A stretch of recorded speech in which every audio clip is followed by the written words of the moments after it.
बरं, आता मग बसून तुला मला क्वेश्चन विचारू पागल गेले. आता मी तुला एक क्वेश्चन बेसिक विचारतो. तुला PSI व्हायचंय बरोबर? तर PSI होणं म्हणजे PSI बनणं हे तुझं विजन आहे की लक्ष आहे? लक्ष आहे. ओके, लक्ष आहे म्हणजे तिथपर्यंत तुला जायचं, PSI बनायचं आणि थांबायचंय. हो. PSI झाल्यावर पुढं काय? PSI झाल्यावर पुढं काय? सगळ्यांना मी क्वेश्चन हाच विचारतो. तुला PSI झाल्यावरती काय हा तुला क्वेश्चन मी आज विचारतो. म्हणजे आतापर्यंत तर मला असं वाटत आहे का PSI पर्यंत ठीक बा, पण त्याच्यानंतर जर असं काही वाटलं किंवा समोर जाऊन माझ्या त्याने होईन बा, तर मी अभ्यास किंवा मग तू राज्यसेवेचा अभ्यास, राज्यसेवेचा किंवा ते तुझं काय, ते तुझं लक्ष आहे की विजन आहे? मग राज्यसेवा लक्षच समजा. मग विजन काय लाईफ मध्ये?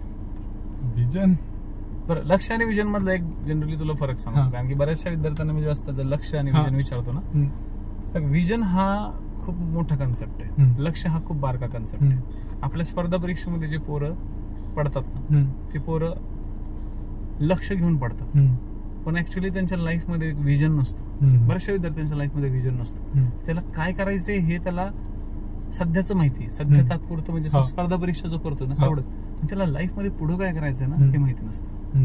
जसं तर मला एक माहिती होतं की जर मी समजा नाही पास झालो तर मी शिक्षक बनेल, मी क्लास सुरू करेल, आणि त्या क्लासच्या माध्यमातून मी अशा ठिकाणी क्लास घेईल की ज्या ठिकाणी बाजारीकरण कमी असेल किंवा तिथे विद्यार्थी संख्या खूप कमी असेल, आणि तिथून मी महाराष्ट्रात टॉपर आणला. पण 2016ला ज्यावेळेस तिवारी सर टॉपर आले महाराष्ट्रात PSI म्हणून, त्यानंतर मी प्रूफ केलं मला की बाबा मी टॉपर आणू शकतो. त्यानंतर सलग 3 टॉपर्स आणले. त्यानंतर मला मी प्रूफ केलं स्वतःला की बाबा मी टॉप करू शकतो किंवा मी विद्यार्थ्यांना आणू शकतो. भले मी माझं स्वप्न पूर्ण नाही केलं, मी विद्यार्थ्यांचं स्वप्न पूर्ण करू शकतो. ते होतं माझं विजन, ते माझं लक्ष नव्हतं. तसं तुझ्या लाईफ मध्ये माझं लक्ष काय होतं? IFS होणं.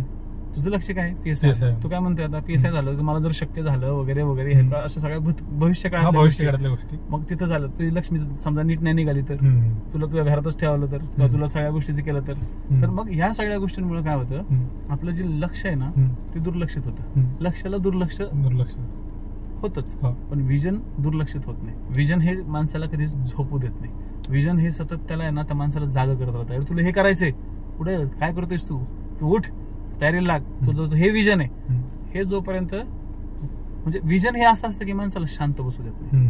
हे ज्याला समजलं ना विजन काय, आता तू पुढे आता 31 दिवस तू माझ्यासोबत राहशील, तर 30-31 दिवसात आता हे असंच असणार आहे. 30-31 दिवसासाठी विद्यार्थी ज्यावेळेस माझ्याकडे येतील, 30-31 दिवसाच्या काळामध्ये विद्यार्थी जे म्हणजे भेटतील, बोलतील, मला विद्यार्थ्यांना त्यांचं विजन सेट करून द्यायचं.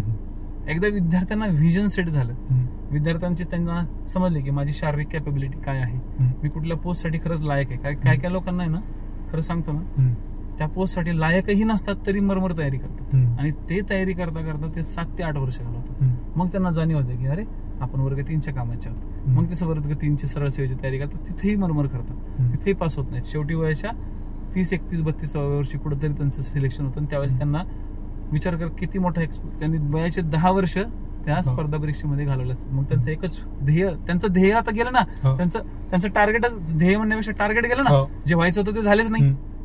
मग जे मिळालं त्यात ऍक्सेप्ट केलं, मग काय डोंबलेच राहणार विजन. मग असे विजनलेस अधिकारी किंवा विजनलेस कर्मचारी जर झाले ना, ते आपल्या समाजासाठी लय घातक आहेत. ते समाजासाठी सुद्धा घातक आहेत, ते लोकशाहीसाठी सुद्धा घातक आहेत, आणि ते नोकरशाहीसाठी सुद्धा घातक आहेत. कारण की हेच लोक सगळ्यात जास्त मोठे भ्रष्टाचारी असतात.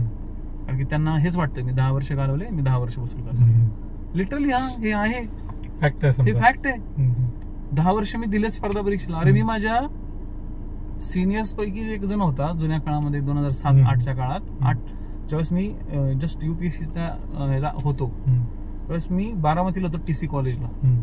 TC कॉलेजला 11वी-12वी आमच्या घरच्यांनी वाया गेलं पोरगं म्हणून टाकलं होतं मला लांब.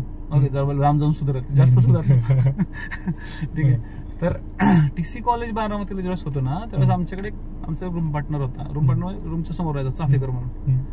ओके, तर त्याच चाफेकरला मी म्हणजे त्या चाफेकरने मला सांगितलं होतं, चाफेकर म्हणजे मी MSc करणार होतो माणूस. मी त्या काळात होतो 11वीला, मी 11वीला, तो MSc करणारा. तो MSc करणारा माणूस तो MPSCची तयारी करायचा. तिथून मला हळूहळू कळलं UPSC काय असतं. मी त्याला सहज म्हणलं, सर 7-8 वर्ष झालं, त्या काळात होतं तेवढं. तर तू म्हणे 7-8 वर्ष होऊ दे म्हणे, काय प्रॉब्लेम नाही, आपल्याला करायचं म्हणजे करायचंच आहे. ओके, त्याचं वय वर्ष त्या काळात 28, 29, 30 होतं. 7-8 वर्षापासून तो माणूस MPSC साठी डेडिकेशन देऊन काम करत होता. त्यांनी मला सहज काय सांगितलं, नंतर वसूल करायचं म्हणे 7-8 वर्ष. असे विचार करणारे अशा लोकांपासून मी लांब राहील. हे विजन नाहीये की बाबा मी 7-8 वर्ष देईल, नंतर मी बसतो फक्त पैसा छापेल, सरकारी पोस्टचा वापर करेल, पैसा छापेल, मस्त बंगला बांधेल, गाडी बांधेल. हे बंगला, गाडी, घोडे, हे सगळे ज्या गोष्टी आहेत ना, ह्या गोष्टी तुम्ही सरकारी नोकरी लागल्यानंतर ना, तुम्ही जर दाखवायचा जरी प्रयत्न केला ना लोकांना, तरी तुम्ही डोळ्यावर येता. तुम्हाला लोक काय समोर म्हणतील ना, वा साहेब एक नंबर, भागामधील एक नंबर फ्रॉड आहे, एक नंबर करप्ट आहे, काही शाना नाहीये. मग काय उपयोग त्या पोस्टचा, काय उपयोग त्या तुमच्या त्या स्टेटसचा? आज मी कुठेही जाऊ तर मला हे तर म्हणतात की नाही, स्पर्धा परीक्षेची लेखक आहेत, शिक्षक आहेत, पोलीस डिपार्टमेंटसाठी आणि 12-13 वर्ष आज पोलीस डिपार्टमेंटचे लोक बरेचसे मला ओळखतात त्या गोष्टीमुळे की बाबा एवढं मोठं मार्केट, करोडोचं मार्केट सोडून हा माणूसला 20-25 हजार पोरांसाठी त्यांनी त्याच्या वयाचे 13 वर्ष दिलेत. आता ठीक आहे, आज मी तुम्हाला तुमच्या या डायरेक्टच्या एक्झाम मध्ये मी थोडंसं देतो, पण का देतोय? तुम्ही आला म्हणून देतोय. तुम्ही नसते आला, तुम्ही पोलीस खात्यासाठीच काम करत बसलो असतो. तुम्ही आला, तुमच्यासाठी काम करतोय. तुम्ही माझ्याकडे आला, तुम्ही बोललात, तुम्ही म्हणला की नाही सर तुमच्यासोबत थोडंसं 1 महिनाभर तरी आम्हाला काढायचं, म्हणजे ऍटलीस्ट आम्हाला कळेल की शेड्यूल काय असतो. आता तुमच्यात पॉझिटिव्हिटी 4 दिवस आणि बाकीचे 26 दिवस तुम्ही आराम निवांत इन्स्टा चालले रे बाबा, स्टेटस, लोकांचे थोबड बघत. काय करायचंय? पहिले तुमचं थोबड कोणीतरी बघितलं पाहिजे ना. तसेच स्वतःची पहिले क्वालिटी डेव्हलप करा. त्यासाठी एक विजन पाहिजे. माझं विजन मला क्लिअर आहे, तुझं विजन तू पहिले क्लिअर कर, कारण तुझ्याकडे विजनचं उत्तर नाही, तुझ्याकडे लक्षाचं उत्तर आहे. आणि लक्षाचं दुर्लक्ष होतं हे विसरायचं नाही. म्हणून लक्ष आणि विजन ह्याच्यात तुम्हाला फरक काढला पाहिजे. ठीक आहे, कायम लक्षात ठेवा. हा प्रश्न मी तुला विचारलाय, आता तू मला लय प्रश्न विचारू नको. ठीक आहे.